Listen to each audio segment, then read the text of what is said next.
Saludos, soy el general Luis Alatrista Rodríguez, soldado de infantería, comando de nuestro ejército. Pertenezco a la promoción sesquicentenario de la Independencia Nacional y a la promoción 14ª del Colegio Militar Francisco Bolognesi de Arequipa. Al cumplirse 26 años del conflicto del Cenepa y estando en el año del bicentenario de nuestra independencia, por honrosa designación e invitación del comando de nuestro ejército, voy a tener a cargo la exposición relacionada con la importancia de las fuerzas especiales en el conflicto del Cenepa llevado a cabo el año 1995. Justamente en este año cumplimos 26 años de estos hechos y nuestra patria cumple su bicentenario de la independencia. La presente exposición voy a efectuarla de acuerdo al sumario que tienen en la vista.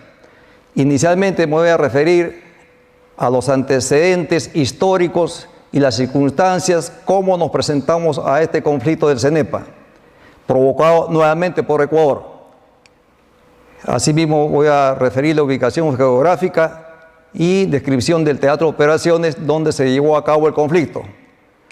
Voy a continuar enunciando las principales acciones de armas llevadas a cabo y la participación de nuestras fuerzas especiales que estuvieron representadas en el caso del ejército por el batallón de comando número 19 y la compañía especial de comandos 115 de Tarapoto. Por el lado de la Marina fue un grupo de FOES y de la Fuerza Aérea un grupo de DOES. Voy a continuar refiriéndome a las experiencias de combate que se obtuvieron, consecuencias del conflicto y finalmente una reflexión.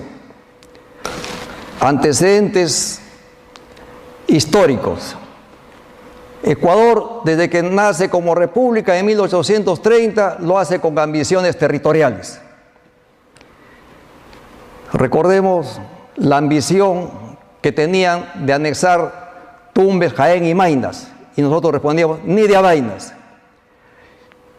Crea una serie de problemas en la frontera, y es así como se llega al conflicto de 1941, en que se produce una infiltración ecuatoriana en todo el largo de nuestra frontera. Fuimos expulsados de nuestro territorio y culmina este conflicto con la firma del protocolo de Río de Janeiro el año de 1942, el 29 de enero, en que se estipulaba la demarcación y delimitación de la frontera con Ecuador, pero Ecuador impide la culminación de la misma en un tramo de 78 kilómetros que están ubicados en la cordillera del Cóndor, justamente en el sector del Alto Cenepa. Ecuador rechaza el protocolo, sigue con los incidentes fronterizos y nos lleva a un nuevo conflicto en 1981, en que se introduce en el sector de la cordillera del Cóndor, sector Comainas, el famoso falso Paquicha. Emplea la doble toponimia que significa traer nombre de su país al nuestro. Cuando lo rechazamos, nos presenta como agresores, como que intentamos meternos a su territorio y ellos nos rechazaron. Es un juego maquiavélico que empieza a hacer Ecuador.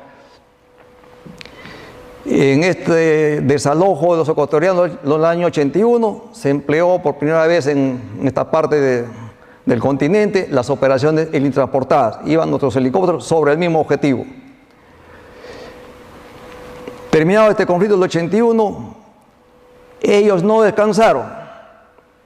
Nuevamente empezaron a preparar el siguiente conflicto durante 14 años, del 81 al 1925, 14 años de preparación exclusiva para este conflicto, donde iban a tener todas las ventajas estratégicas, tácticas y logísticas a su favor, como les voy a mostrar en el paralelo siguiente.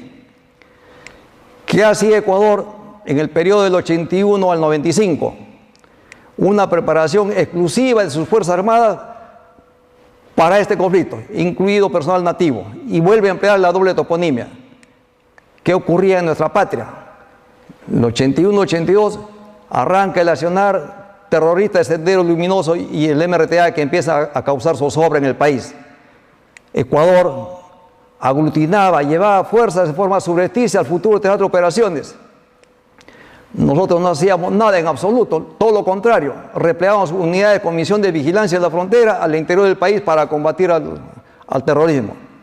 Ecuador adquiría material bélico de última generación, nosotros adquirimos nada, estamos en una ruina económica y con el terrorismo en su máximo apogeo. Ellos eligieron el futuro teatro de operaciones justamente el Alto Cenepa, la zona no demarcada, donde tenían todo a su favor. Me refiero a vías de aproximación terrestre, carrozales que iban hasta sus puestos de vigilancia, que ellos le llaman destacamento. Amoblaron el futuro teatro de operaciones. Nosotros no hicimos en absoluto nada porque seguíamos inmersos en la lucha contra el terrorismo. También Ecuador efectuó una agresiva acción psicosocial sobre su población. La guerra de la información fue manejada hábilmente. ¿Qué ocurría en nuestra patria? Ninguna acción sobre el particular porque estábamos, como repito, inmersos en la lucha contra el terrorismo, y es más, entramos a un año electoral, el año 95, que Ecuador lo aprovechó justamente para llevarnos a este conflicto, donde nuestra opinión pública iba a estar dividida y los detractores respectivos. ¿Dónde se llevó a cabo el conflicto? Aquí en el departamento de Amazonas, en la provincia de Condorcanqui, en el distrito del Alto Cenepa y el Alto Cenepa, donde se llevó a cabo. Aquí pueden apreciar el relieve de este teatro de operaciones. Este es el macizo de la cordillera del Cóndor, donde se llevó a cabo el conflicto. La línea amarilla representa la parte delimitada. En el croquis que tiene a continuación, aquí les voy a mostrar, este es el hito 20 de noviembre y aquí el hito Cuncuime Sur. Fueron los últimos hitos que se colocaron hasta que Ecuador impidió la demarcación en este tramo 78 kilómetros. Este macizo de la cordillera es dominante, es nítido. ¿Dónde estaban ubicados los puestos ecuatorianos? Acá tenemos a puesto Portero, Cóndor Mirador, Zumbi. Son los inmediatos sobre la cordillera. Damos la vuelta y tenemos aquí a Coangos, a mitad de pendiente, Banderas y Tihuinza, su Tihuinza ecuatoriano. Aquí tenemos al puesto de comando adelantados del Ecuador, Gualaquiza y Patuca. Esta es una carrozable que se orienta al río Morona.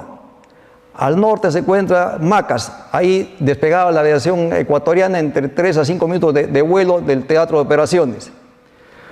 ¿Dónde se infiltraron los ecuatorianos? Acá, dentro de nuestro territorio, en la zona de base sur, Cueva de los Tallos, Quebrada Zafra, el falso Tihuinza. El falso Tihuinza, el Tihuinza verdadero está al otro lado. Falso Cueva de los Tallos, su Cueva de los Tallos está en la desembocadura del río Coangos hacia el río Morona y luego al río Santiago. ¿Dónde están ubicados nuestros puestos de vigilancia? Aquí en la parte baja, al pie del río. PB1, PB2 en una quebrada, PB 12 de enero, PB Ponce y el PB Jiménez Banda. ¿Y por qué estamos abajo? Porque tenían que hacer supervivencia prácticamente, tenían que hacer su chacrita para abastecerse, ya que el abastecimiento antiguamente era por trocha desde el río Santiago, de la comunidad nativa de Candungos, entre 20 a 25 días para llegar a abastecer a nuestros puestos. Entonces tenían forzosamente que tener su chacra para alimentarse. Más adelante, ya con el empleo de helicópteros, se hacía este abastecimiento que estaba a 1 hora de Estilo Alegría a estos puestos. Bien, esto es para que tengan una idea del lugar donde actuamos, cómo nos encontramos y la ubicación de los puestos ecuatorianos y todo lo que adelantaron justamente en la preparación para llevarnos a este nuevo conflicto. Principales acciones de armas y participación de las fuerzas especiales. Acciones iniciales. Fines de noviembre e inicios, fines de noviembre y diciembre de 94 e inicios de enero de 95, Ecuador empieza a materializar su infiltración, a construir las trincheras interconectadas, sus helipuertos, tropas, prácticamente a ubicarse, trampa cazabobos, etcétera, etcétera. El BIS Callao 25, responsable de la vigilancia y control en este lugar, descubre esta infiltración y se producen los primeros enfrentamientos con tropas o patrullas del Vizcayao 25. Y se llega al día 26 de enero de ese año, en que una patrulla peruana sufre el ataque de helicóptero, roqueteo, etcétera, de morteros, y muere el jefe de la patrulla, un cabo y un enfermero. Estos hechos obligaron, prácticamente nos engancharon el conflicto y determinó que se traslade una serie de unidades del interior del país hacia el sector de Cenepa, dentro del batallón de comando 19, que en el mes de enero, mitad del batallón estaba combatiendo a Sendero Luminoso en el Guayaga, y la otra mitad que había quedado en Lima fue trasladada al norte. El día 29 de enero, los ecuatorianos derriban un helicóptero nuestro y inmediatamente viene la reacción del Vizcayao 25 para desalojar a los ecuatorianos de Cueva de los Tallos. El día 27, 28, 29, tropas del BIS-25 conquistan Cueva de los Tallos y se consolida esta posición infiltrada para expulsar a los ecuatorianos con tropas del batallón de comando 19 que ya llegaron a la zona. Inmediatamente estas tropas del 19, con estas patrullas, se procede a la conquista de Base Sur, donde el 31 de enero, 1 y 2 de febrero, reconquistan Base Sur, expulsando a los ecuatorianos que se repliegan a Coangos. En esta acción victoriosa murió el comando Marco Jara Esquenone y el sargento Arias. Aquí en la vista podemos observar una asta improvisada, se iza nuestra bandera. En la otra vista, las trampas cazados tipo Vietnam que empleó Ecuador, que son puntas de pona con excremento humano. Del Guayaga al Cenepa. Lo he llamado así para hacer recordar justamente que estábamos combatiendo en dos frentes. El interno, Sendero Luminoso y al MRTA, y ahí se nos presentó el problema del frente externo. Parte del batallón de comando 19, estuvimos desde el 2 de enero en el Guayaga dando duros golpes en la zona de Bijao, Montaña Verde y La Colpa, como podrán ver en algunas vistas que se va a presentar a continuación. El 30 de enero recibí la orden de ser replegado a Lima. Así ocurrió, lógicamente, para ser trasladados al Cenepa. Nos reenganchamos. Íbamos a cambiar solamente de objetivo, de enemigo. El terreno es similar, selva alta. Y la misión recibida del Comando Conjunto de la Fuerza Armada era de atacar Coangos para cortar su línea de comunicaciones y abastecimiento al sector de Falso Tihuinza. Nos acompañó un grupo de FOE de la Marina. El desplazamiento lo hicimos desde Lima hacia la pista de aterrizaje de Chumba, Jaén, en un avión Hércules. Desde este lugar nos desplazamos por tierra hasta Imasa, y desde Imasa es un puerto sobre el río Marañón, en botes por río hasta Uracusa y luego a Ciro Alegría. Desde Ciro Alegría continuamos el desplazamiento hacia PB1 en helicópteros. Llegamos a fin de jornada, inmediatamente cruzamos el río en 2 oportunidades, pernoctamos en la trocha. Al día siguiente continuamos temprano el desplazamiento hacia Cueva de los Tallos, que ya había sido reconquistado. Ahí hago un alto con las patrullas para chequear efectivos y salir por radio para comunicarme con el comando conjunto, dando mi ubicación. Circunstancia que en ese momento sobrevolaba una avioneta. Lo primero que pensé, caramba, ¿qué hacen los narcos por acá? Estaba completamente equivocado. Era una avioneta UAV que cumplía misiones de radiogonometría. Captaba nuestra señal de radio, las coordenadas correspondientes, informaba a la aviación ecuatoriana que estaba en Macas, y a los 4 minutos justamente 3 aviones Cafir ecuatorianos llegaban hacia Cueva de los Tallos a bombardearnos. No nos impactaron de lleno, continuamos el desplazamiento hacia Base Sur, donde pernoctamos, y al día siguiente, el 13 de febrero, en la tarde, hicimos el ataque a Coangos para cortar la línea de abastecimiento y comunicación de cumpliendo esta misión a cabalidad. Al retornar,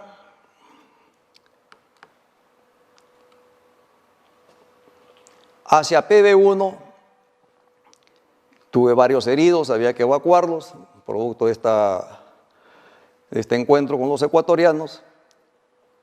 Soy llamado al puesto comando de PB1, donde el comandante de las operaciones tácticas, el coronel Quiabra, me indica que debo dirigirme hacia la cota 1061, la zona de Falso Tiwinza, por orden del comando conjunto que en ese momento estaban en enlaces,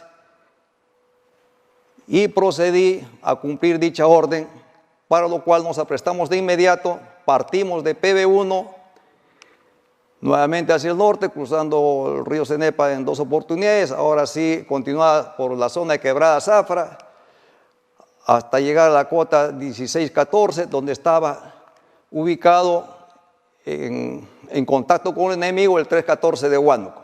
Al tomar contacto con dicha unidad, sobre todo con el comandante, le pregunto qué es lo que ocurre, cuál es la situación.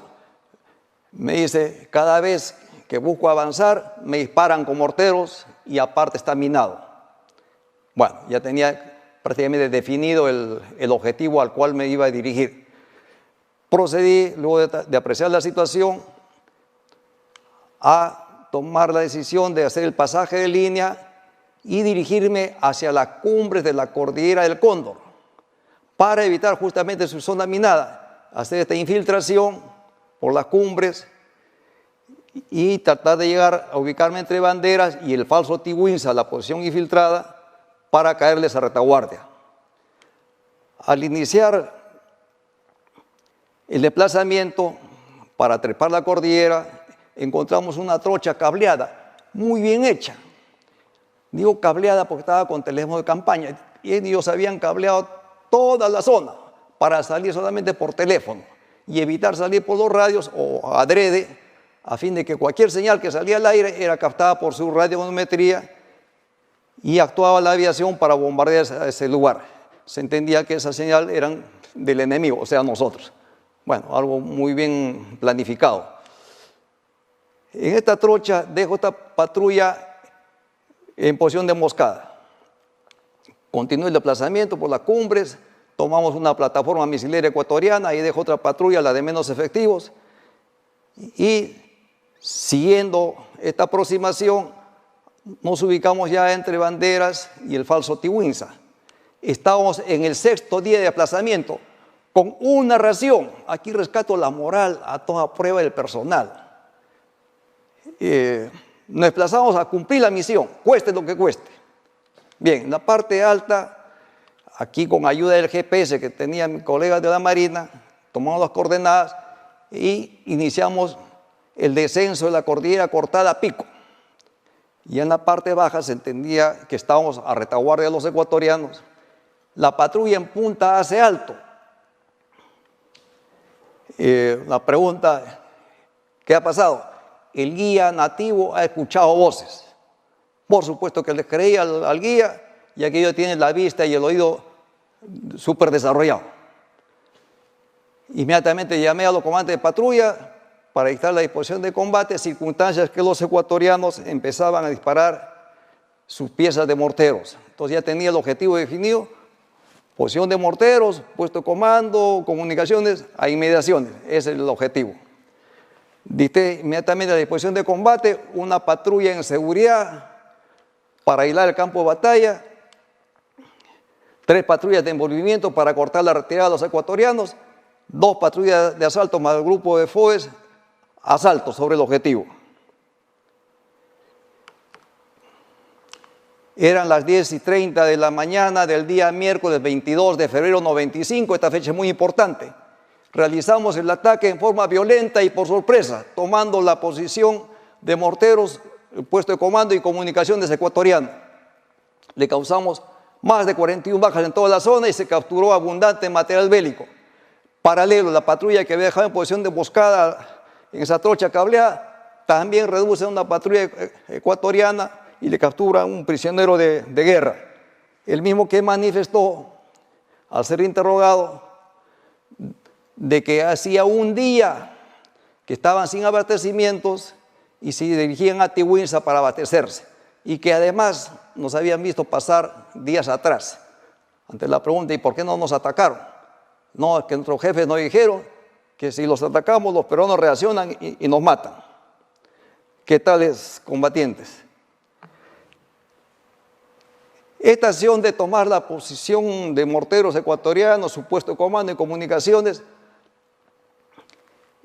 favoreció al avance en nuestras unidades que estaban a retaguardia. Bien, este fue su miércoles negro, en el cual, según propia versión ecuatoriana, ellos indican que el Perú había lanzado a sus comandos de élite en el más cruel y despiadado ataque sobre Tiwinsa, el sitio símbolo. Perdieron la posición de mortero, puesto comando y comunicaciones. El enemigo quedó completamente desarticulado y en estado de pánico. Esta fue una victoria inobjetable para las armas peruanas.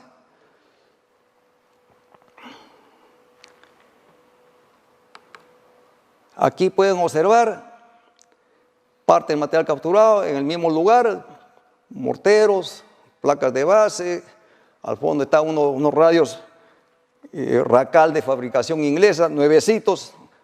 Se capturó abundante material bélico, cajones de granadas de munición de diferente calibre, cajones de granadas de mano, de fabricación americana, israelí, chilena, etc.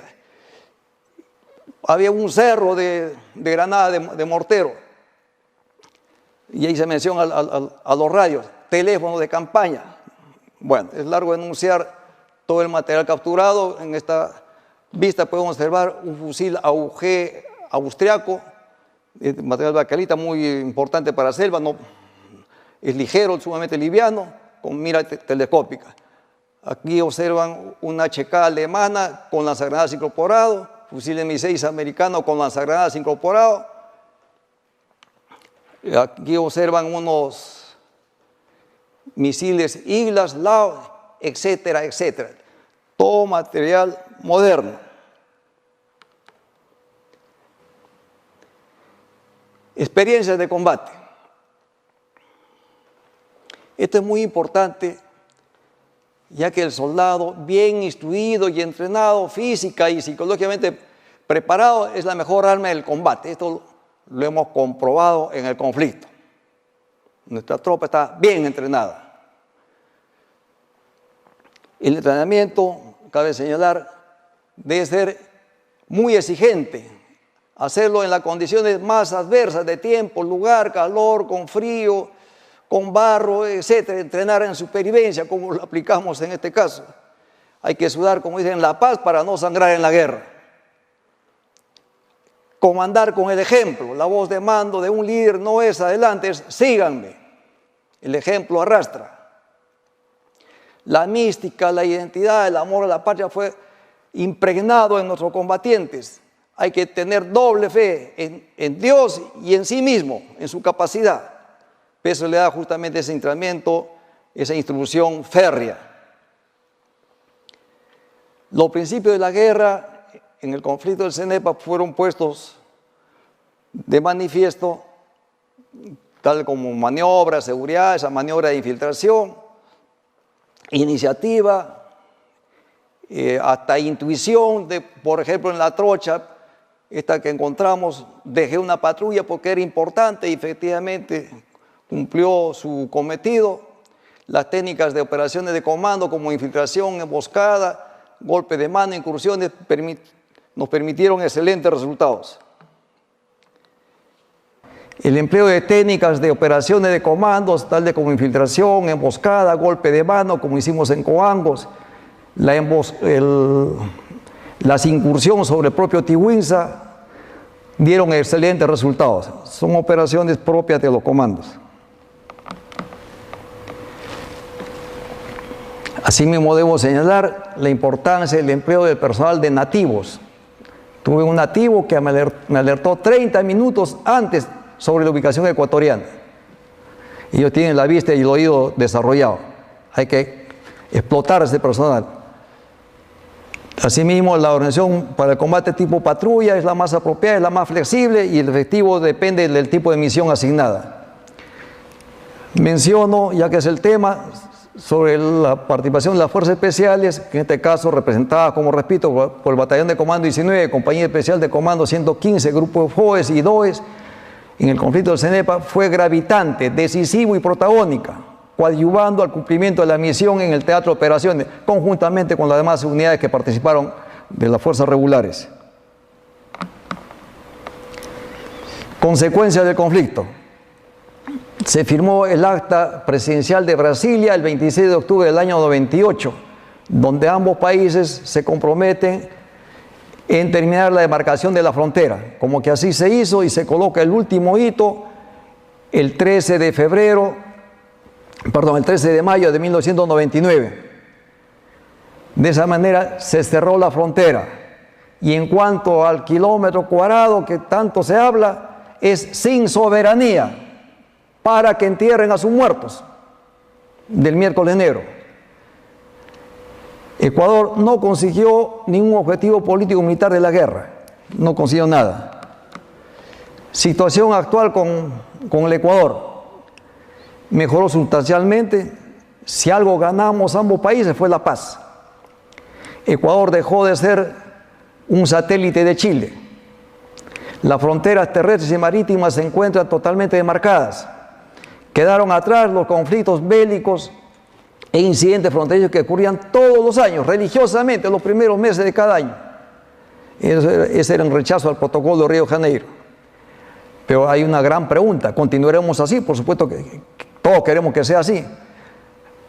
Nos preocupa la extracción de nuestro oro en la cordillera del Cóndor a través de mineros ilegales ecuatorianos. Podría ser el pretexto para nuevos incidentes. Hay que estar alerta. Una reflexión final.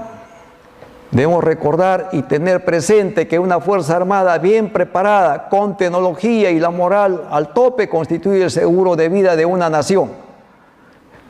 Como dice, si quieres paz, prepárate para la guerra. Es nuestra razón de ser. Muchas gracias. De esta manera finaliza la conferencia magistral. Importancia del empleo de fuerzas especiales en el conflicto del Alto Cenepa. Agradecemos de manera especial la participación del señor general de brigada en situación de retiro, Luis Alatrista Rodríguez. Asimismo, agradecemos vuestra gentil participación. Invitamos cordialmente a la conferencia magistral, Desarrollo e Importancia Estratégica de las Operaciones del Alto Cenepa, a cargo del señor general de división en situación de retiro, Roberto Quiabra León, conferencia que se desarrollará el día de mañana a las 10 horas a través de la presente plataforma virtual. Muchas gracias.